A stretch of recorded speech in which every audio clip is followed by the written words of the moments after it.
আশা করি সকলে ভালো আছো। আর আমি প্রথম পর্বে আলোচনা করেছিলাম যে এই নীলধ্বজের প্রতি জনা কবিতার পূর্ব প্রসঙ্গ কি, কেন নীলধ্বজকে জনা চিঠি লিখেছিল, এই সমস্ত কথাগুলো। যারা দেখোনি তারা আমার আগের ভিডিওতে চলে যাও এবং সেখানে গিয়ে দেখতে পাবে আমি এর সম্পর্কে যেগুলো আলোচনা করেছিলাম। এবং আজকে আলোচনা করব সেই নীলধ্বজের প্রতি জনার প্রত্যেকটি লাইন ধরে ধরে মানে করে পড়ানোর চেষ্টা করব। এবং যেটা বলেছি যে প্রত্যেক একটা বই আর পেন্সিল নিয়ে বসে পড়ো, যে যে শব্দগুলোর মানে জানো না সেগুলোকে লিখে ফেলো। আর একটা কথা বলে নিই, বর্তমানে লকডাউন চলছে, চারিদিকে টিউশন পড়ানো বন্ধ বা স্কুলে যেতে পারছো না, তাই ফ্রিতে যদি পড়া যায়, ফ্রিতে যদি আমরা একটু শিক্ষা গ্রহণ করতে পারি তাতে ক্ষতি কী। তাই এই ধরনের আমার পড়ানোর যদি ভালো লেগে থাকে অবশ্যই একটা লাইক করে দিও এবং সাথে সাথে তোমাদের একটা সাবস্ক্রাইব করে দিও। এবং সাবস্ক্রাইব করার পর যেটা করতে হবে সেটা পাশে থাকা একটা বেল আইকন আছে, ওই বেল আইকনটি বাজিয়ে দিও যাতে আমার পরবর্তী ভিডিওর আপডেটগুলো সাথে সাথে তোমাদের সঙ্গে চলে যেতে পারে। এবং আমার আলোচনা যদি তোমাদের বেশি ভালো লাগে বন্ধুদের মাঝখানে শেয়ার করো যাতে এইটি ছড়িয়ে পড়ে এবং তারাও এই আলোচনাগুলো জানতে পারে, কারণ প্রত্যেকেরই এখন একই অবস্থা তোমারই মতো।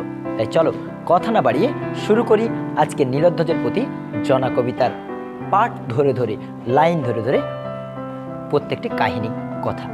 চলো প্রত্যেকে বইটা নিয়ে নাও। লেখা আছে, প্রথমে একটু পড়ে নিই।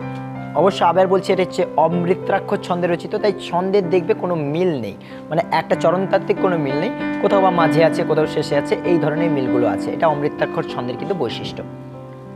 বাজিছে রাজতরণে রণবাদ্য আছে, হেরসে অশ্ব গর্জে গজ, উড়িছে আকাশে রাজকেতু, মুহুর্মুহু হুঙ্কারিছে মাটি, রণমদে রাজ সৈন্যদল, কিন্তু কোন হেতু সাজিছ কি নররাজ ছুচিতে সদলে, প্রবীর পুত্রের মৃত্যুর প্রতিবিধিসিতে, নিবাইতে এ শোকাগ্নি ফাল্গুনির লোহে।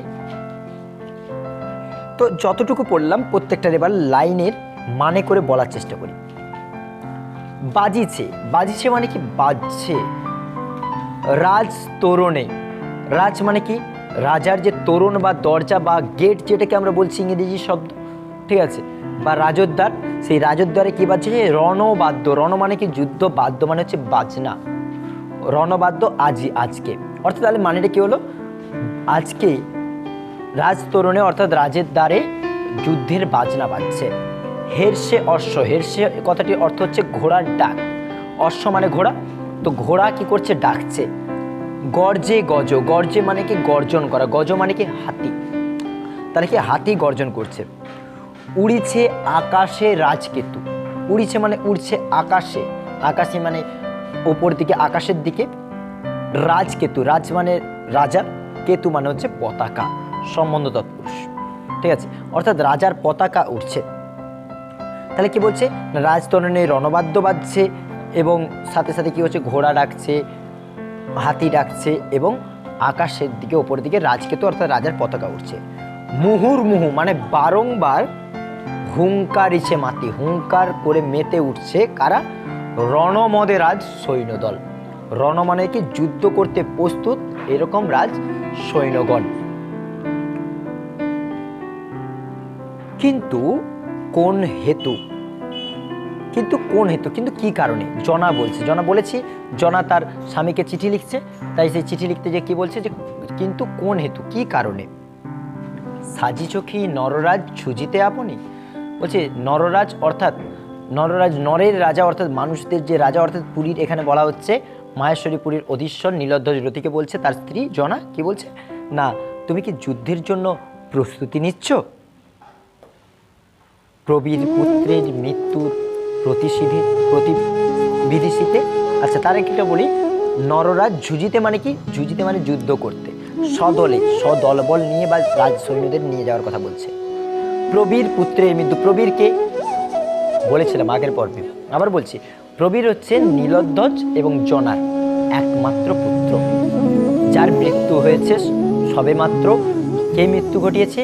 না, অর্জুন, তৃতীয় পাণ্ডব অর্জুন তার মৃত্যু ঘটিয়েছে। সেই জন্য বলছে যে, বলছে কি বলছে?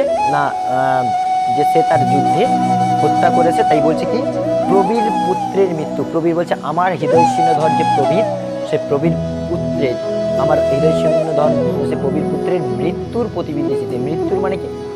মৃত্যু মানে মৃত্যু, প্রতিবিধিতে মানে কি প্রতিশোধ নিতে। বলছে কি তুমি যুদ্ধের জন্য প্রস্তুতি পর্ব নিচ্ছ প্রবীর পুত্রের, আমার একমাত্র পুত্রের মৃত্যুর প্রতিশোধের জন্য। নিভাইতে এ শোকাগ্নি ফাল্গুনীর লোহে। বলছে আমার বুকের মধ্যে যে শোকের অগ্নিটা জ্বলছে, শোকের অগ্নিটা আবার একজন নারী তার সন্তানকে হারিয়েছে, বুকের মধ্যে হাহাকার করছে একমাত্র পুত্র। সেই পুত্রের মৃত্যুতে কিভাবে মা স্থির থাকতে পারে?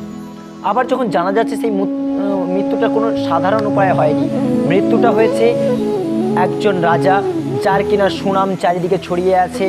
রাজা বলবো না, যে একজন যোদ্ধা বলতে পারি, যার সুনাম চারিদিকে ছড়িয়ে আছে, সেই ধরনের একজন যোদ্ধা হয়েছে কিনা একটা কিশোর বয়সী বালককে হত্যা করল অর্জুন। সেই জন্য আরও অগ্নিটা দাউ দাউ করে চলছে বুকের ভিতরে। বলছে এই অগ্নি তো আমরা জানি জল দিলে অগ্নিটা নিভে যায়, কিন্তু বলছে এই অগ্নি সাধারণত জলে নিভবে না। তাহলে কিসে নিভবে না? এই অগ্নি নেভাতে গেলে এখানে বলেছে কি ফাল্গুনীর লোহে নিভাইবে এ শোকাগ্নি ফাল্গুনীর লোহে, মানে ফাল্গুনীকে অর্জুনকে বলা হচ্ছে। কেন অর্জুনের অপর নাম ফাল্গুনী হলো?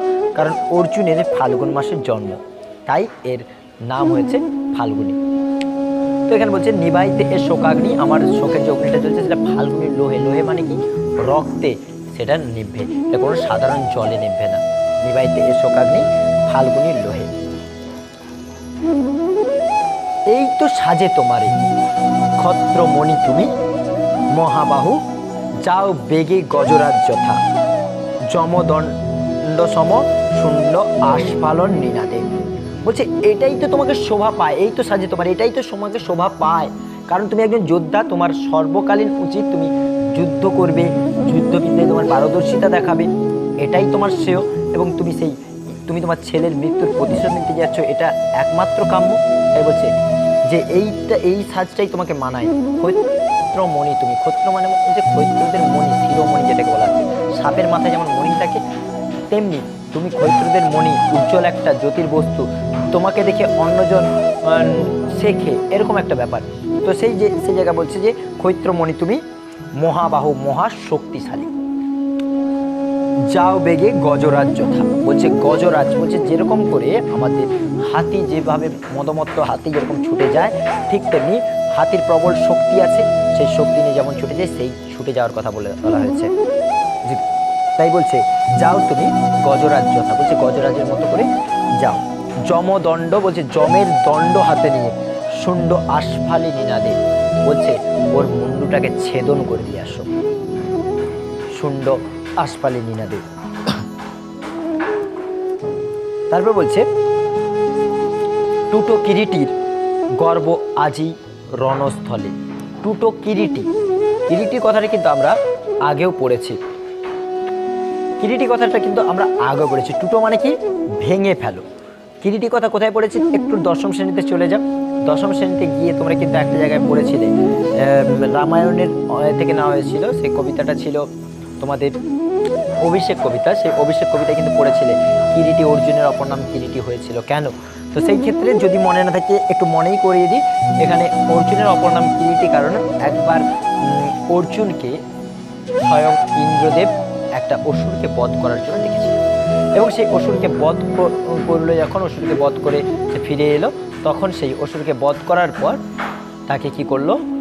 একটা মুকুট পরিয়েছিল, মুকুটের যার কিরিটি শব্দের অর্থ হলো মুকুট, সেই কিরিটি সূর্য সমপ্রভ একটা মুকুট পরিয়েছিল, সেই জন্য তার নাম হয়েছিল কিরিটি। বলছে সেই যে সূর্য সমপ্রভ মুকুট প্রাপ্ত অর্জুনের গর্ব, কি গর্ব না সে বিভিন্ন যুদ্ধে জয়ী, তিনি বিভিন্ন মহারথীদের হত্যা করেছেন, নাশ করেছেন তাদের, এবং নাশ করে তিনি কিন্তু যুদ্ধ জয় করেছেন। সে কী কী নাশ করেছে সেটা কবিতা আস্তে আস্তে কিন্তু শোনাবো, ঠিক আছে? তো সেই জন্য বলছে যে সেই ক্ষেত্রে তার একটা গর্ব রয়েছে, সেই গর্বটাকে ভেঙে ফেলো রণস্থলে। আজকের যুদ্ধক্ষেত্রে খণ্ডমুণ্ড বলছে কাটা মুণ্ড আনো শূলদণ্ড শিরে, বলছে তোমার ত্রিশূলের মতো যে শূল রয়েছে সেই শূলের দণ্ডের মাথায় করে তাকে ওই কাটা মুন্ডটাকে নিয়ে এসো। অন্যায় সমরে মুড়ো নাশিল ভালোকে, বলছে অন্যায় সমরে, যুদ্ধটা কি অন্যায়, সমর মানে হচ্ছে যুদ্ধ, বলছে অন্যায় সমরে মুড়ো, মুড়ো মানে এখানে অজ্ঞানী বলতে পারি, ঠিক আছে। তো সেই অজ্ঞানী ব্যক্তি, অজ্ঞানী কেন বলছে সেটা বলছি, নাশিল বালকে বলছে আমার বালককে হত্যা করে ফেলবে। কেন বলছে এটা, যে অন্যায় সমরে কেন বলছে, কারণ যুদ্ধের কতগুলো নিয়ম আছে। নিয়মটা হচ্ছে সমকক্ষ ব্যক্তির সঙ্গে যুদ্ধ করতে হবে। সমকক্ষ ব্যক্তি যদি না হয় তার ক্ষেত্রে যুদ্ধ করা যাবে না। তাহলে এখানে কে সমকক্ষ নয়, কারণ এখানে প্রবীরকে যে দেখতে পাচ্ছে সে কিন্তু সমকক্ষ নয়, কারণ প্রবীর একটা ছোট্ট বালক, এই সবে মাত্র কিশোর বয়স অতিক্রম করেছে এরকম একটি বালক, আর সে জায়গায় সে বহু যুদ্ধে বিজিত একজন মহারথী তাকে হিসেবে চেনে, সে হচ্ছে আমাদের কে, সে হচ্ছে আমাদের কিন্তু অর্জুন। তাহলে সে এমন একজন বড় যোদ্ধা হয়ে সে কিনা একজন বালকের সঙ্গে যুদ্ধ করছে, সেটা তো শোভা পায় না। তাই অন্যায় সমরে মুড়ো নাশিল বালককে বলছে যে অন্যায়কারী হয়ে যুদ্ধে আমার ছেলেকে হত্যা করে ফেলো। কে বলছে? জনা বলছে। লাইনটা দাগ দিয়ে রাখবে, এখান থেকে কিন্তু বড় প্রশ্ন, লং কোশ্চেন আছে। অবশ্য আমি যখন সাজেশান দেবো এখান থেকে কী প্রশ্ন পড়তে আসে পরে সেটা অবশ্যই তোমাদের আমি বলবো, এবং সে প্রশ্নের নোটসগুলো কেমনভাবে লিখবে সেটাও আমি কিন্তু আলোচনা করবো। নাশ মহেশ শ্বাস তারে, বলছে নাশ মহেশ শ্বাস মানে এখানে শক্তিশালী বলছে, যে তাকে নাশ করে দাও। তারে তারে মানে তাকে, তাকে বলতে কাকে বলা হচ্ছে না, এখানে বলা হচ্ছে অর্জুনকে। ভুলিব এ জ্বালা, এ বিষময় জ্বালা দেব ভুলিব সতরে, ভুলিব এ জ্বালা, আমার বুকের মধ্যে যে জ্বালাটা জ্বলছে দাউ দাউ করে সেই জ্বালাটি ভুলবো, এবং সেই জ্বালাটি কি বলবো, সত্তরে খুব তাড়াতাড়ি বলতে পারবো। মৃত্যু হয়েছে তার ছেলের হত্যাকারী, তা সেখানে তার জ্বালা, তার বুকের মধ্যে যে যন্ত্রণাটা ভুলে যাওয়াটা কিন্তু স্বাভাবিক। তো এই কথাটি কিন্তু এখানে বলা হয়েছে যে তাহলে কিন্তু আমি তাড়াতাড়ি ভুলতে পারবো যদি তুমি ওকে বধ করে ফেলো। কে বধ করতে, কাকে বলছে না, নীলধ্বজকে বলছে জনা। তারপরে কি বলছে, জন্ম মৃত্যু বিধাতার এই বিধি জগতে, বলছে জন্ম এবং মৃত্যু এটা বিধাতার খেলা। বিধাতা যার ভাগ্যে যদিন আমাদের লিখে রেখেছে ততদিন বাঁচবো। আজকে আমি তোমাদের সামনে ভিডিও করছি, কাল হয়তো আমি মারা যেতে পারি, হয়তো আর ভিডিও করতেই পারবো না, তোমাদের সামনে এভাবে আলোচনা করতে পারবো না। সুতরাং এটা বিধাতার খেলা, কেউ জানি না আমাদের কবে জন্ম হবে বা আমাদের কবে মৃত্যু হবে। তো সে কথাটা কারোর পক্ষে সঠিক সময় দেওয়া সম্ভব নয়, সেই জন্য বলছে এটা তো বিধাতার খেলা। এ সম্পর্কে আমরা কিন্তু কেউ বলতে পারবো না, এক্স্যাক্টলি টাইমটা বলতে পারবো না। ক্ষৈত্রপুত্র, ক্ষৈত্রকুল রত্নপুত্র প্রবীর সমুদ্র, বলছে ক্ষৈত্রকুলের রত্ন, রত্ন মানে কি একটা অলঙ্কার, যার কিন্তু মহামূল্য অলঙ্কার প্রবীর সমুদ্র, আমার প্রবীর ছিল। কেন? কারণ বলছে যে সম্মুখে সমরে পড়ে গেছে সর্বধামে, বলছে কারণ সে পেছন থেকে কোনো যুদ্ধ করেনি। এই উপমাটা কেন ব্যবহার করেছে এটাও একটু কবিতা যেতে যেতে বলবো, যে অর্জুন পেছন থেকে যুদ্ধ করে কিন্তু অনেক মহারথীদের বধ করেছেন। তো সেগুলো যখন এইগুলো এই কবিতায় অবলম্বনে বোঝাবো তখন এই কবিতার এই পাঠগুলো আসবে, তখন কিন্তু বলা হবে। বলছে তাহলে কি বলছে, যে প্রবীর সমতে আমার পুত্র সামনাসামনি যুদ্ধ করে মৃত্যুবরণ করেছে। যুদ্ধক্ষেত্রে একটা কথা আছে, যুদ্ধক্ষেত্রে জয় করলে রাজ্য লাভ, আর পরাজয় যদি যুদ্ধক্ষেত্রে মৃত্যু হয় তাহলে হচ্ছে স্বর্গভোগ। তো এখানে বলছে যেহেতু যুদ্ধক্ষেত্রে যুদ্ধ করতে করতে, সম্মুখে যুদ্ধ করতে করতে মৃত্যু হয়েছে, তাই সে স্বর্গে গেছে। এটাই বলছে। কি কাজ বিলাপে, বিলাপে প্রভু পাল মহিপাল, ক্ষৈত্র ধর্ম ক্ষৈত্র কর্ম সাধভুজ বলে। বলছে তোমার এই সমস্ত কথা বলে আমার লাভ কি, বিলাপ করে লাভ কি? কেন?